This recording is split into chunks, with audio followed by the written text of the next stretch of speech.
You're dreaming of a sports car with a six-cylinder inline engine, but you're not convinced by what the Germans have to offer. Toyota has got you covered with the new Supra with a BMW engine. Sounds like a Blutwurst sushi, doesn't it?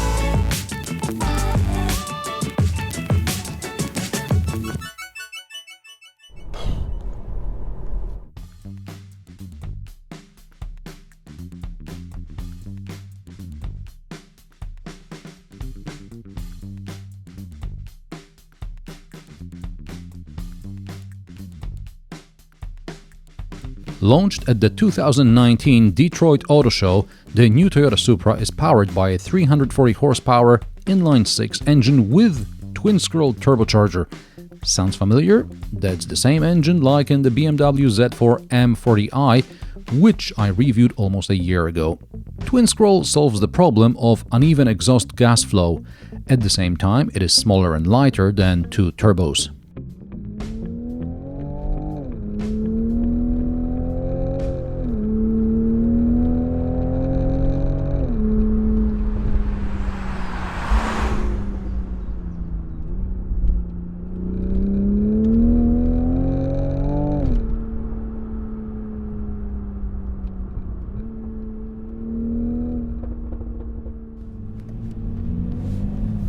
So how did a BMW engine end up in a Toyota Supra anyway? When considering the fifth generation of the Supra, Toyota asked prospective buyers what they expect from the new car, and they all responded a six-cylinder engine is a must because all Supras had six-cylinder engines. But where would a car maker specializing in hybrid drivetrains find a six-cylinder engine for a niche sports car?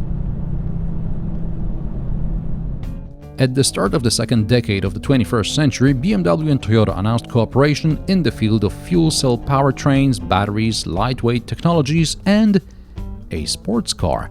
This was soon after the launch of the previous generation Z4, and as you may know or not, as soon as a new car is launched, the design team is at the drawing board working on the next generation.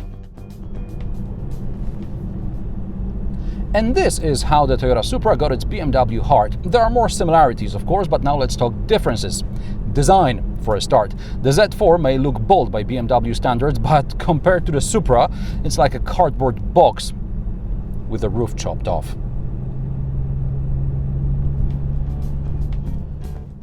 Speaking of the roof, the first Z4 was available as a roadster and as a coupe. The coupe amounted to less than 10% of total first-gen Z4 sales, so in the second generation the designers decided to go with a coupe cabrio, or in this case coupe roadster design, which was a thing at the time, basically a roadster with a folding hardtop. I'll admit, when we were shopping for our MX-5 NC, we decided to go with the coupe roadster because we thought it would be a more practical solution for all-season driving and a more durable one. In case of the MX-5, it was a good choice because the hardtop doesn't impact boot space. However, in most coupe convertibles, including the Z4, the folding roof not only limits boot space but also restricts access to it. No wonder, when designing the Z4, BMW decided to focus on the roadster and give the coupe to the partner who needs one for historical reasons. And so we ended up with a Z4-based Supra. Officially, the cars have almost identical parameters. Toyota is slightly quicker from standstill to 100 km per hour, 4.3 seconds instead of 4.5. Toyota is also about 40 kilograms lighter than the BMW, but it still weighs almost 1600 kilograms. The differences are becoming apparent in programmed user experience. Let's face it, this is a different body slapped on the same chassis, so they had to make it at least feel different from the Z4. In my Z4 review, I said it is a very precise car to drive. Toyota Supra, on the other hand, feels wild there. This is a car you can burn rubber in at every intersection, but let your guard down for a second and you'll end up soiling your pants. I don't want to imply the Supra is dangerous, but it's definitely more old school. You know, when owning a sports car implied you could drive, otherwise you would soon end up in a ditch. Yes, dear children, there was a time when you bought a car because it wanted to kill you.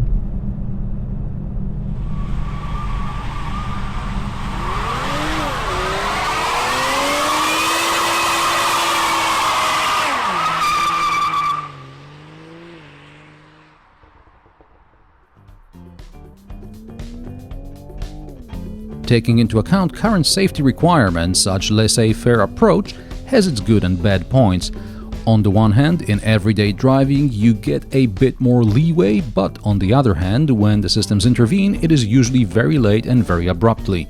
I prefer the German approach, where, since you can't avoid having safety systems in the car, they should at least work with you. You can argue this makes you careless. I'm of the opinion, if the time and place is right for some hooning, you'll turn everything off and light those rear tires. But when you have to drive several dozen kilometers on the motorway, you don't want to fight the driver aids. You want to use them.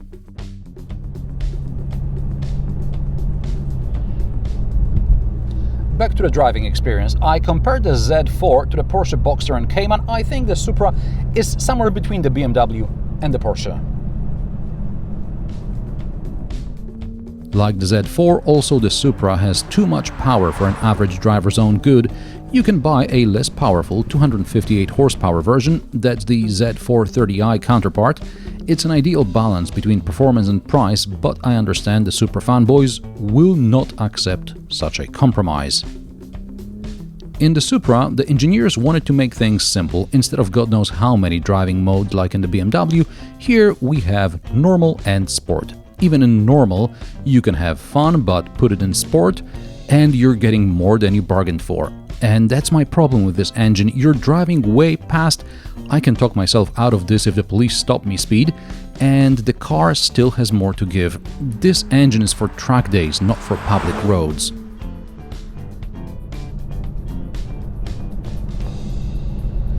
The steering is precise, but like in the BMW, it also feels artificial. In sports mode, there is some more resistance, but the engineers could have made a bigger effort reprogramming the Supra user experience. Like in the Z4, also in the Supra, the suspension is more comfortable and hardcore. Don't get me wrong, this is no couch on wheels, but when going over bumps there is a pleasant thump, and in the corners you can feel a bit of body roll. I assume at some point Toyota will launch a more hardcore but still road legal limited edition, which will be terrible for normal people. The sound. Of course, there's an active engine sound amplification. After all, this is a BMW, and again, I wouldn't mind as long as I could at least turn it on or off. Or do like in the Lexus IS, where there is a wheel to control the volume of the sound composer.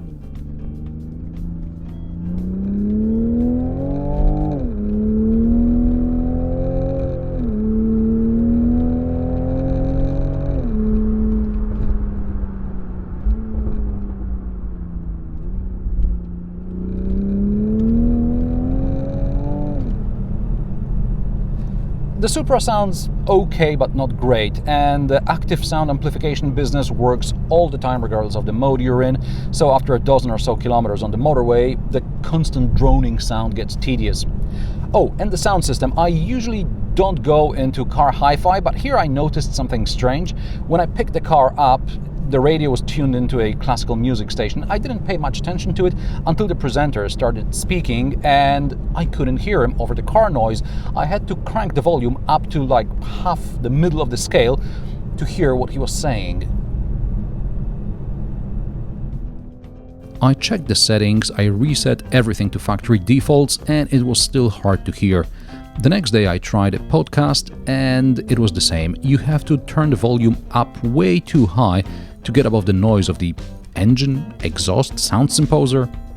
On the plus side, from about 100-120 kilometers upwards, it's more or less the same level of loudness. With an 8-speed automatic cruising at motorway speed, you've got something like 2000 revs on the clock. Fuel economy is above 10 liters per 100 kilometers in the city and around 9 on the motorway. You can probably do better, but during my test drive the temperature was around freezing. The fuel tank has 52 liters volume capacity, so if you drive enthusiastically, get ready for frequent stops at the pump.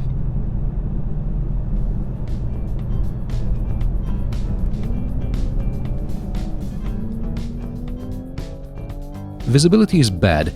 In the Z4 I complained about the thick A-pillars, which are part of the rollover protection, hence they need to be thick. In the Supra the thick A-pillars are still here and the roof ends far in front of the driver's head, and the car is low so you can't even see the traffic signal. Visibility over the shoulder is zero. It's even a challenge to see much to the side, especially if I have a passenger on board, so before entering a junction I often ask the passenger if it's safe. On the plus side, the reversing camera is standard regardless of the trim, but parking sensors are only on the top trim model.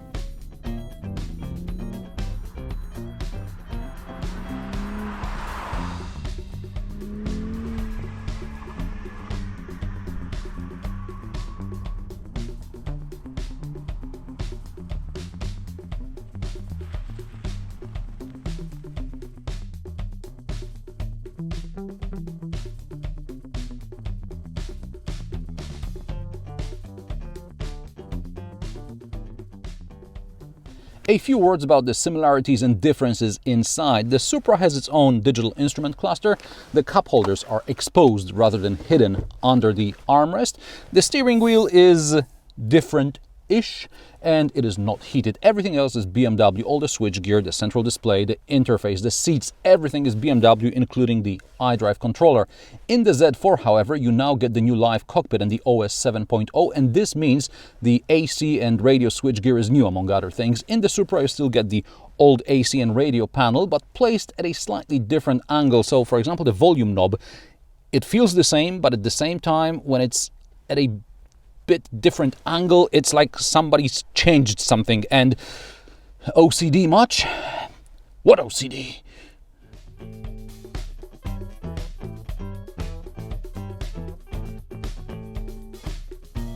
There's a place for a smartphone, but too small. The glove box is tiny, just like in the Z4, and so are the door pockets. Before you drop me a comment saying this is a sports car for people who have petrol running through their veins, let me remind you, the McLaren 570S has better storage. So there. The boot is decent size. Once you get inside, there's a release button on the driver's door and on the key fob, but not on the lid. The boot volume is 290 liters. There are two massive shopping bag hooks. It wasn't easy, but I managed to pack all my gear for a day of shooting. And there's also space behind the seats on those two speakers. Just be careful because things may fall when you brake. It's not a problem if you're taller than 175 centimeters, but even if you are only 175 centimeters tall, you can still hit your head getting in. But that's what living with a sports car is like. Prices of the Toyota Supra start at €49,000 for a 2-liter 258 horsepower model. If you want the real deal with an inline 6, get ready to spend upwards of €60,000. To be exact, 62,900 for the car, $2,000 for a premium package which includes HUD, leather sport seats, JBL sound system and wireless smartphone charger, plus €800 for the paint. Unless you want your Supra yellow, then the paint is free. These days, even the biggest players can't launch a niche model just like that. It's good to see two cooperating companies being able to launch two different cars using the same base. The Supra definitely feels different to drive than the Z4, and I don't mind that it's got BMW underpinnings, though I would like to see a more bespoke cockpit. And how do you like the new Toyota Supra? This or BMW Z4 or maybe Porsche Cayman? Let me know in the comment section below. If you like my sarcastic, down-to-earth and possibly mildly amusing car reviews, subscribe and join me every Friday or just click one of the links on the screen. Also, I started a new channel called Marek's Gear, and guess what? It's about the gear I use to film my shoestring budget car reviews, so feel free to check it out as well. The link is somewhere on the screen and in the description below. If you like it, subscribe to that as well. Thanks for watching, and I will see you in the next one.